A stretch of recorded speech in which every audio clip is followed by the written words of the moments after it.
जय मसीह की gospel talk में आप सभी को स्वागत करते हैं। आज इस आधुनिक युग में ज्यादातर लोग सामना करने वाला बहुत सारे समस्याओं में से एक समस्या है कर्ज।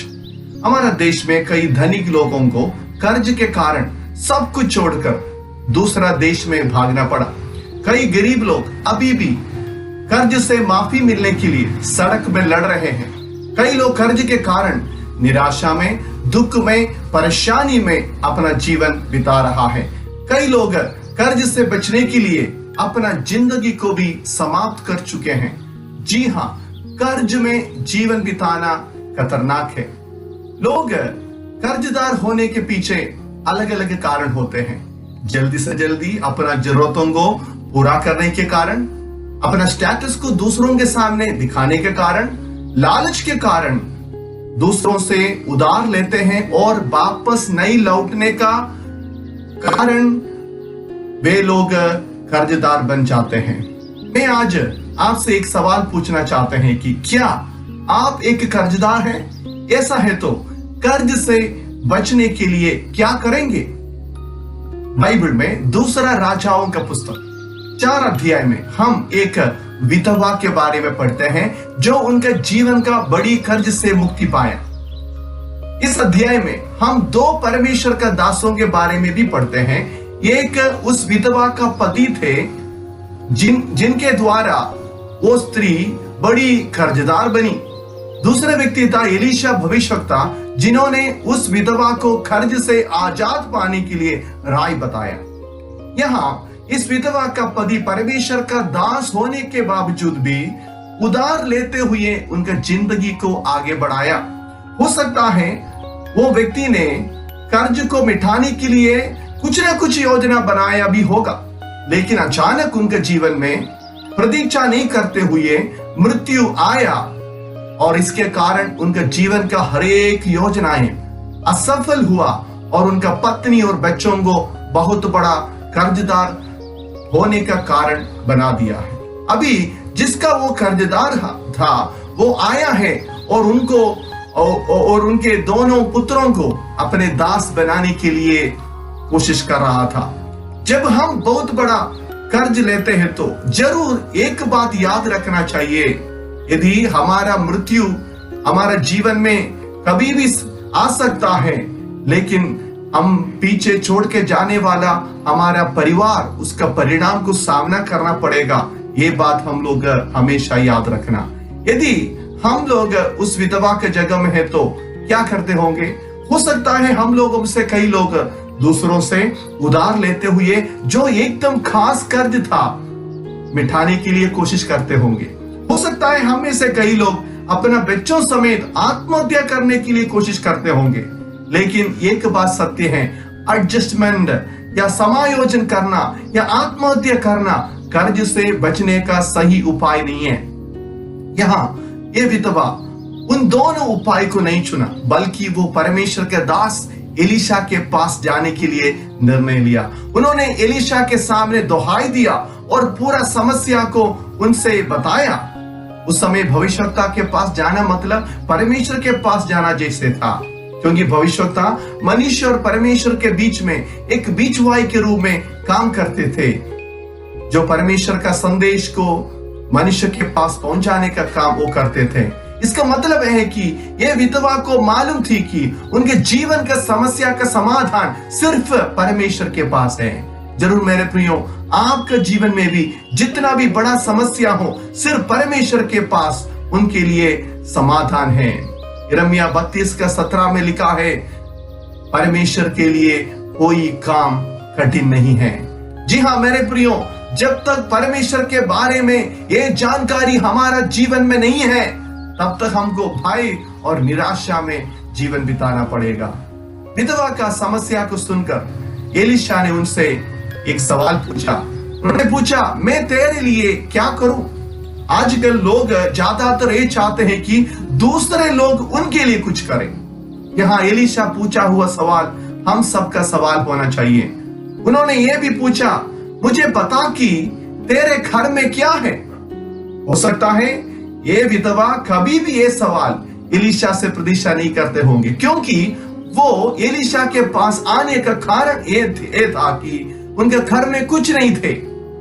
हमें तो जरूर उत्तर देते होंगे, मेरे पास कुछ नहीं है ना, इसलिए मैंने आपके पास आया है।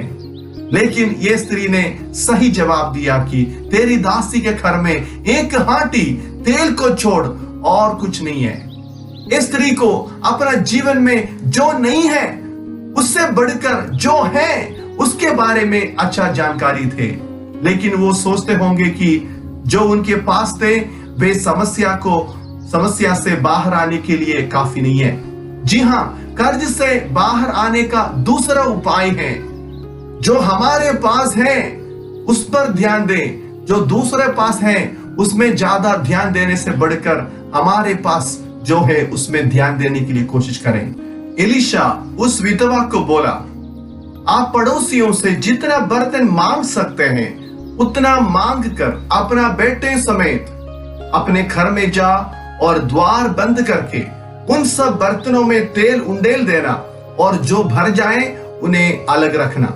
हो सकता है कि पहली बार ऐसा सलाह ये विधवा सुनते होंगे। मानुषी तौर से एलीशा का ये सलाह एक मूर्खता जैसे लगता है, लेकिन उस विधवा ने उनसे कोई सवाल नहीं किया। वो परमेश्वर का बातों पर 100% विश्वास किया और उसके अनुसार करने के लिए निर्णय लिया। जी हाँ, कर्ज से बाहर आने का तीसरा उपाय है परमेश्वर का बातों पर पूरा विश्वास करना। कैसे बता सकते हैं कि ये विधवा परमेश्वर का बातों पर विश्वास किया? उन्होंने जैसे परमेश्वर का दास ने बताया वैसे करने के लिए एक कदम रखा है। जी हाँ, उनका काम ये सबूत करते हैं कि वो परमेश्वर का बातों पर विश्वास किया।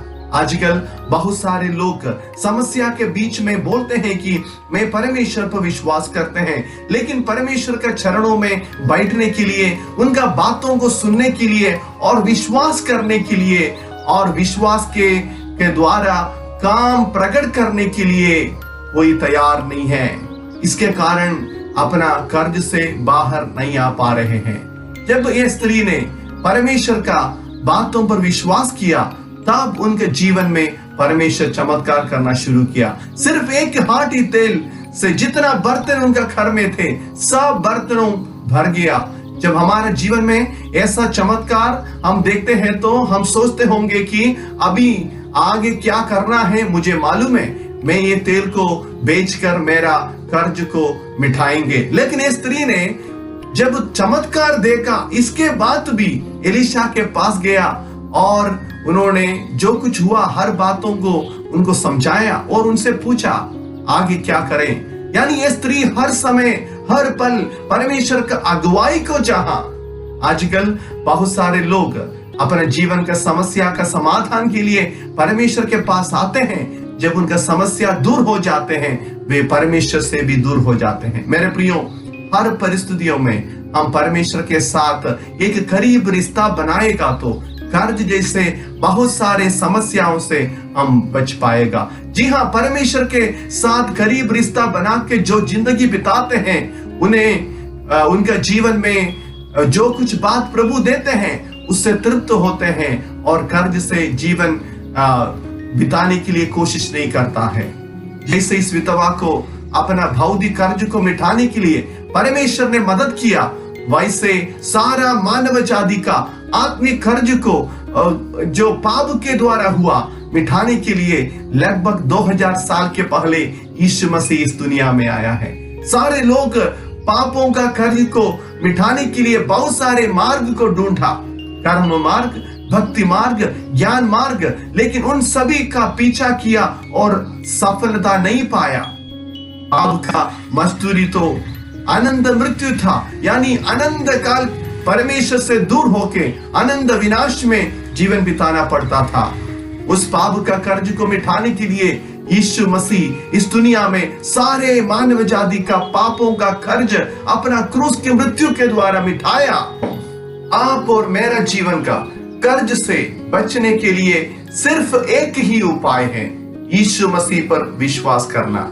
यूहन्ना 3:16 में ऐसा लिखा है, जो कोई यीशु मसीह पर विश्वास करे वो नष्ट न हो परंतु आनंद जीवन पाए। आज क्या आप किसी प्रकार का कर्ज से परेशान हैं? यीशु ही एकमात्र उपाय है। आप उनके पास आए, उन पर विश्वास करें और उनका वचन जो कहते हैं मानने के लिए तैयार रहें और जीवन में लागू करने के लिए परमेश्वर हमें सहायता करे। आप जहां भी हो मेरे साथ प्रार्थना कीजिए। आइए प्रार्थना करें।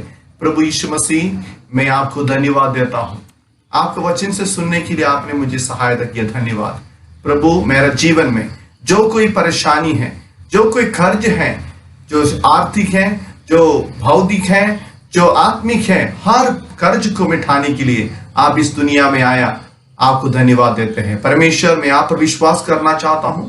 आप मेरा दिल में आइए परमेश्वर, मुझे आपका बेटा या बेटी बनाइए। आपके साथ करीब रिश्ता बनाने के लिए मुझे सहायता कीजिए परमेश्वर।